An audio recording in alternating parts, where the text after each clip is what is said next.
Hello, my dear students of class 11. This is your tutor Atinyo Sekose and welcome to this English class with me. Today's topic is No Men Are Foreign by James Kirkup.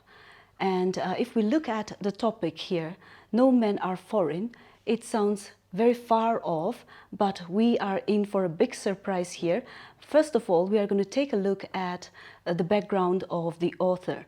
So James Kirkup, whose real name is James Falconer Kirkup, born in 1918 to 2009. So we can say that he is a modern writer and he's an English poet, a traveler, a translator. So it is no wonder and no surprise that he wrote a poetry called No Men Are Foreign, which has to do with the oneness of humanity. I'm sure he has had a lot of traveling exposure. In fact, if you read up his background, you would find that he lived in America and also in Japan. So obviously he had a lot of experiences, exposure to different kinds of culture, lifestyle, and so on. So we are going to find out more about this poem here.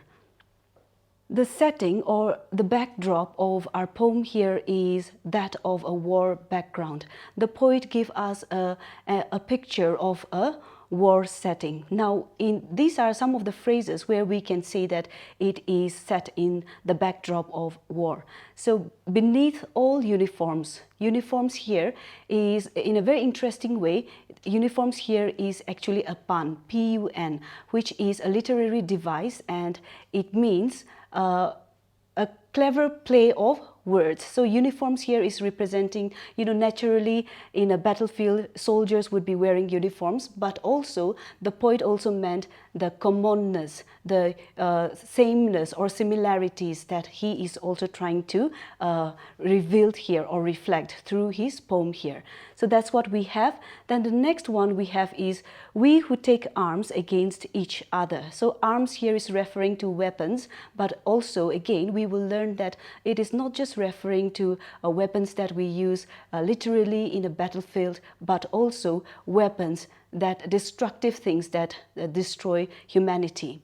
Hells of fire and dust. Naturally, in a battlefield, there would be a lot of bombing and a lot of bomb blast. So it will create a lot of pollution as well. Again, I want you to keep note that he is not only referring to literally a picture of a war or a battlefield here, but the kind of battles, like I said, that we fight against evils or against things which threatens humanity. So that's what we can say here. Now, the theme of the poem, that is a very universal theme.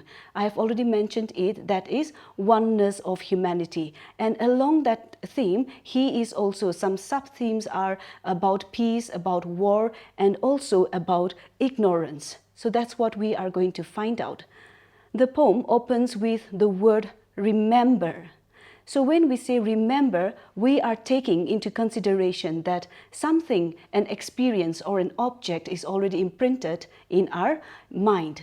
We already are aware of it. So the poet here, he started off in a very clever way saying that remember. In other words, he is trying to evoke the consciousness of his readers or the people to remember, because this is already in us. And what is that he is trying to tell us here? Remember that no men are foreign. Remember, no men are strange, and so on. So that is what he is trying to convey through this poem here. The poet also uses a lot of pronouns such as we, are, us, and so on. So with those kind of words, he re-emphasized again and again throughout his poem about the oneness of humanity. And with that, we would move on to discussing the poem lines. So we are going to take a look at the poem lines wise, all right, because we do not exactly have a stanza in this poem here. So lines 1 to 6. No men are foreign. Remember, no men are strange, no country is foreign. Beneath all uniforms, a single body breathes.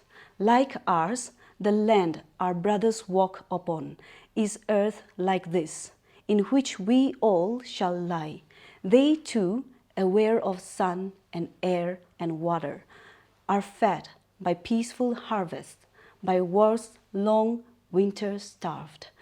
So that is lines 1 to 6. Now let's take a look at the opening line here. Like I said, the poet started with the word remember. In other words, trying to let his readers recollect that we are all the same. No men are strange, which means everyone is same. Everyone shares a lot of, in fact, similarities. No men are different. No country is foreign. Foreign here is referring to abroad, a country, a person who is living abroad, or a country that is not our own. But, you know, the poet is saying that no country is foreign. In other words, why? Because everyone is the same and no country is different from another country. So we will find out why he is saying that. Now, beneath all uniforms, remember, we are having a backdrop of a war here. So in times of war, when soldiers go and fight the enemy or the opponent, they all wore uniforms, but within it, beneath it, in other words, underneath it, we all have the same body. We have the same body structure, we have the same body functionalities, and so on. So that is, again, the commonness that the poet has drawn out from this. And the word uniforms here is a literary device called pan, that is P-U-N, which is referring to two different meanings. On the one hand, we have uniforms here as the uniforms of the soldiers. On the other hand, the word is also suggesting the commonness, that even though these people are fighting, the soldiers are fighting each other, they are very much the same. Like ours, the land our brothers walk upon is earth like this, in which we all shall lie. The very land that we walk upon is also the same land that the enemy or the opponent is walking upon. And that, what kind of a land is that? That is the earth, referring to the earth. It is the same thing. In other words, we all share the same earth or home here.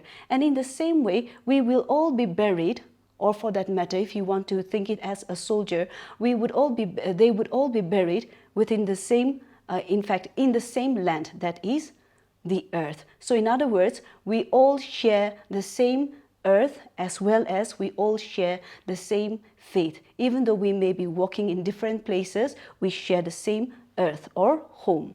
They too aware of sun and air and water. They are also aware of all these, the basic elements, that is sun, air and water. And what are these are, in fact, the very things that we all human beings need to survive, regardless of what race you are, regardless of what culture you grew up in, regardless of what language you use. So in other words, whether you are black, white or yellow, we all share the same thing. We all try to survive in the same way. We all live in the same place, are fed by peaceful harvest, by war's long winter starved. If there is a time we are having a time of peaceful time, then what happened is we would enjoy the good fruit of harvest. However, in times of war, everyone would suffer, whether, again, regardless of whatever country you belong to, whether it is Russia, whether it is India, and so on. So these are the way, in this way, the poet has drawn out the common things. Even though it appears as though two countries may be fighting each other, even though it appears that soldiers are fighting against each other, the poet draws out the common entities to bring out the message of universality or universal brotherhood.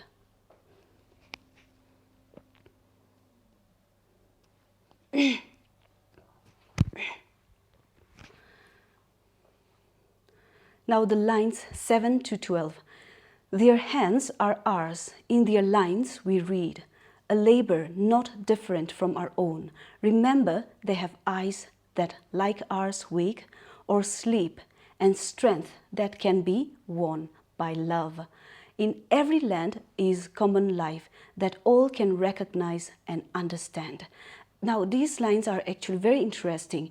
Again, drawing out the common things, using the metaphor of hands. Their hands are ours. How can we say that it is ours? Because the very hand that they use to toil the land, to labor, to work, it's the same thing with us too. The hands that we use to toil the land or to work the land, or the hands that we depend on to live. So in the same way, in this way, and in their lines we read a labor. It is the same thing with them as well as with us, not different from our own. Just as we also strive hard to survive, they also do the same thing. Remember, they have eyes that like ours wake or sleep.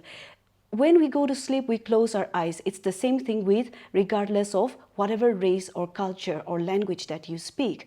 It's the same thing. When we wake up, we open our eyes. In other words, it is also the same. With the same eyes, we also see and perceive things, whether it is injustice or whether it is a very good thing that happened to us, kindness, all those things. We see it and perceive it in the same manner as the other nation or as the other country. It is not, we cannot say that no, in Japan they do not see with their eyes, you know, we cannot say that. It is the same thing. Remember, we all have the same body, we all have the same body structure, functionalities, and so on. Now this line is important, and strength that can be won by love. Strength here is referring to, ironically, it is referring to dissension or division. Strength here is referring to misunderstandings or prejudice, you know, having a preconceptualized thought without knowing actually what is the fact, having make up your mind, you know, false opinion. So all these things can be won by what? By love. So the poet has given a very important message here, saying that love is that tool, a very powerful tool that can cut across all these differences, and it can cut across all our battles with hardships, that is to do with humanity. In every land is common life. It is the same thing in every land, whether it is in England or whether it is in India, it is the same thing. Everyone can feel, recognize, understand love. You know, if we think about it, if someone has shown you kindness, love and compassion, you would have understood, felt it. It is the same thing with a black person. It is the same thing with a white person, or for that matter, a yellow person, you know. So see, that is why the poet is saying that love can cut across all kinds of differences.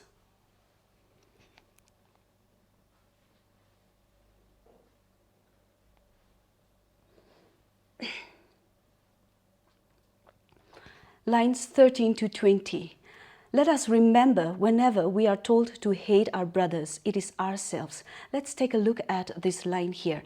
A person who may be saying that or telling you to hate the neighbor, or to hate the next country, your neighboring country, or to hate someone all because somebody is having a black skin color, all because somebody seems to have an eye that, or eyes that appears to be smaller than yours, you know, that kind of a thing, that those people who create dissension or division, who tells you to go and hate your brothers, if you do that, it is us that we hate ourselves. In other words, if you are hating someone, you are hating yourself. You are harming yourself.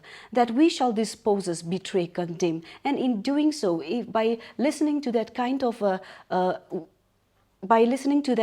of advice, let's say, we would be betraying, we would be destroying, we would be victimizing nobody else but ourselves. It is not about harming the other country. It is not about harming the neighbor. It is not about harming your enemy or opponent here. So it is interesting that the pronoun there here is referring to, it can be a person or a leader who is having an ignorant mind, who is not aware of all these common similarities, who is a prejudiced person. So that's what we have here. Remember, again, the poet re-emphasizes again, remember, we who take arms against each other, it is the human earth that we defile. If we are fighting against each other, if we take up arms, battleship, or fight against each other, it is the human race that we are harming. It is the earth that we are defiling, in other words, destroying. That is the very home that we share, we are polluting.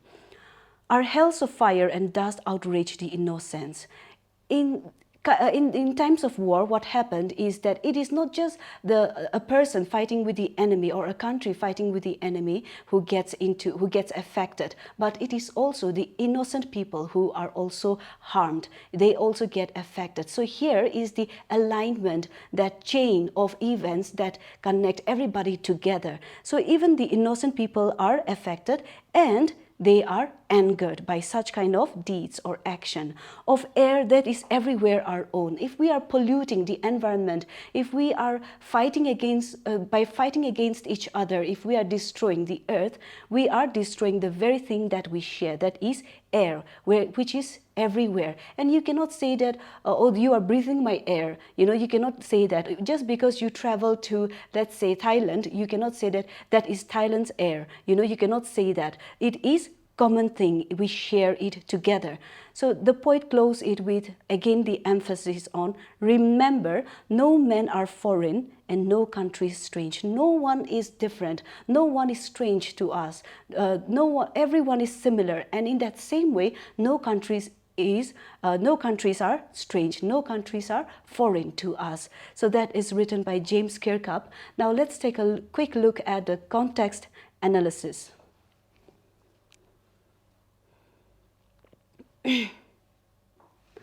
So if we take a look at the bigger picture of this poem here, what is the motive?